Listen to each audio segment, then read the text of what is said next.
Welcome to Total Retail Talks, your podcast channel for retail knowledge.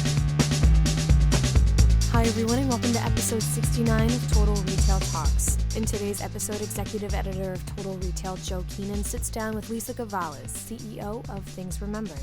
Live from the National Retail Federation's Big Show in New York City, listen in as they discuss how customization will play a top role in retail in 2017. And now, on to the show. Hi, I'm Joe Keenan of Total Retail. I'm here at the National Retail Federation's Big Show in New York City. I'm joined by Lisa Gavales, who is the president and CEO of Things Remembered. This episode of Total Retail Talks. Thanks for joining me, Lisa. Good morning, Joe. Good to be here. Thanks. So first, just tell our audience a little bit about Things Remembered. Sure. Things Remembered is the country's largest personalization store. We've been around for 50 years. We have 500 plus stores in pretty much every market.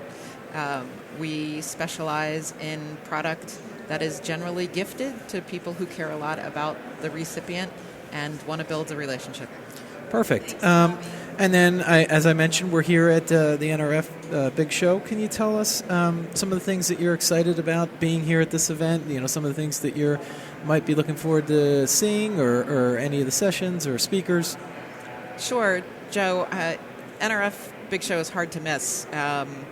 It is the one occasion when retailers from across all walks of life come and hear what's going on, both from a technology perspective, from a customer perspective, from a futurist perspective. It's a hard show to miss, so I'm excited about everything. And we talk about technology and the innovation around events like this, and that's a word you hear talked about a lot. So what exactly does innovation mean for Things Remembered? So we really believe in innovation at Things Remembered. One of the first things I did when I got there was create an innovation department, because when you get to a new company, you have a lot of ideas. And frankly, even the people in the company have lots of ideas. It's hard to figure out which ones are the right ones. Mm-hmm. And with innovation, there's no fear of failure, because you know that you're testing. And you get to push outside the boundaries. And for Things Remembered, we are always looking to figure out what's next and what's new. So when I first got there, we tested pricing, we tested store design, we tested fulfillment approaches and merchandise assortment. And truly, it's changed the face of who we are as a brand. Yeah, so then you look at it both internally, where you can improve your own internal processes and systems, but then also the customer experience, I guess, as well. Absolutely, and part of innovation is, in fact, testing. It is a good idea in the boardroom isn't always a good idea for the customers, so part of the beauty of innovation is that you don't have to make giant mistakes. You can have an idea, test it, figure out if it works, and then roll. Yeah, and on that theme of testing, how do you then kind of make sure you're getting the good direction that you want from your test? How long of are you testing for? Do you have certain parameters around each individual test that you're running? It does depend to some degree on how expensive the test is, if we're testing merchandise or we're testing a store design, but we always start small. Whether that's a 5-store test or a 1-market test. And then if it works, that's not the same as it's going to work across the board. So we then have sort of a medium rollout, a region or something. And then we know that it worked and we roll it to the country. And that's actually how we make a fair amount of money, is by having pre-tested ideas that we then roll out. Is there any examples of something you've recently tested and then started on a pilot level and then rolled out to more of your entire network of stores? Sure. The most exciting thing that we've done in the last couple of years since I've been there is we rolled out something that we call Hub and Spoke.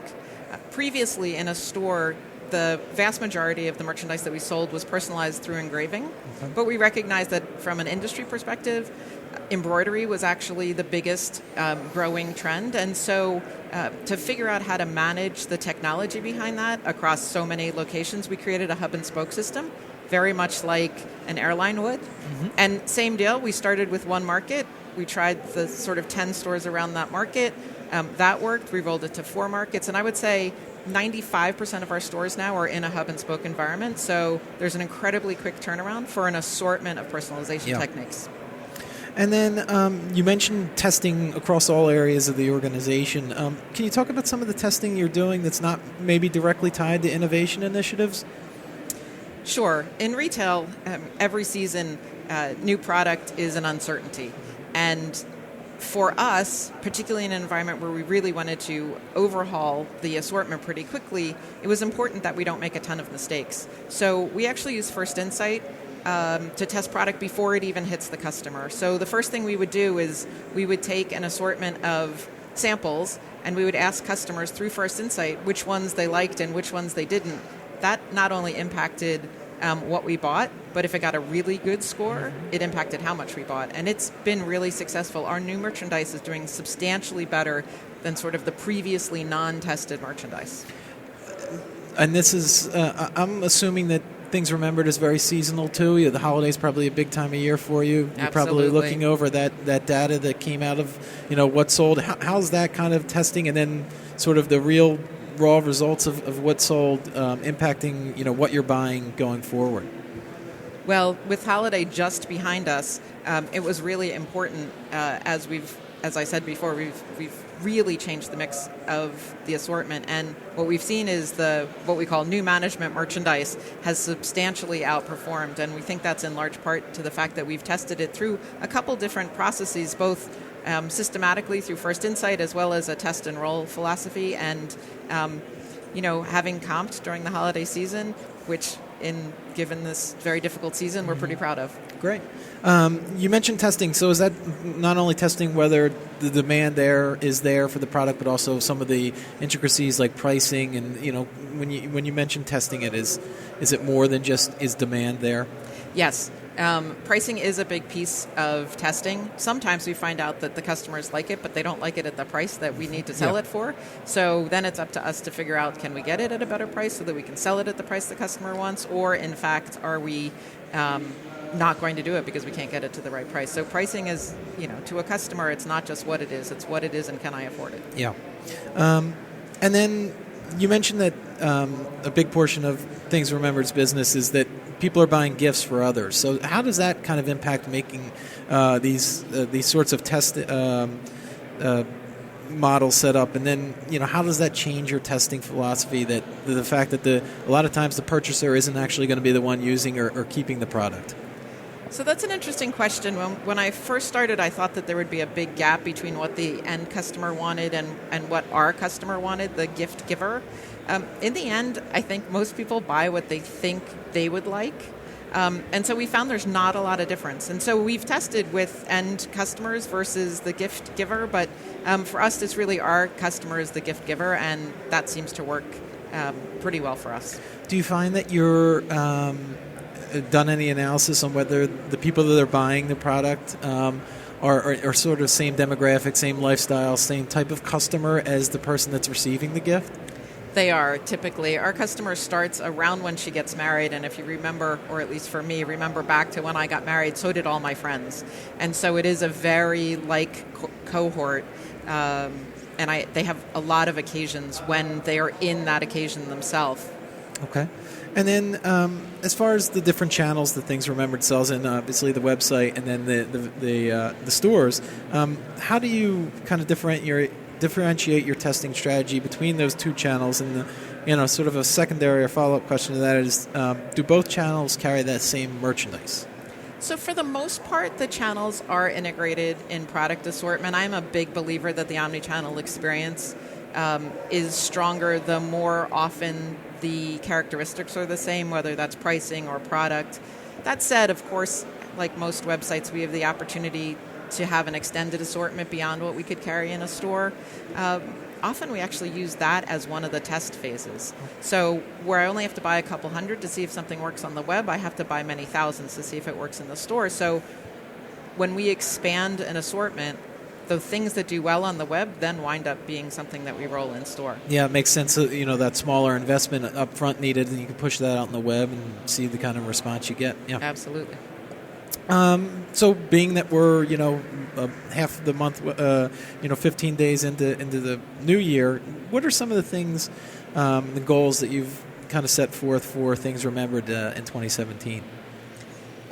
So there's a lot going on, as you can imagine, with this new assortment. One of the things that we're looking at and we're starting to see some traction in is not only having customers who are buying presents for others, but also are self-purchasing. And we've seen a lot of that. We actually ask customers what they're buying for, and we get a lot of self-purchases now, which is exciting.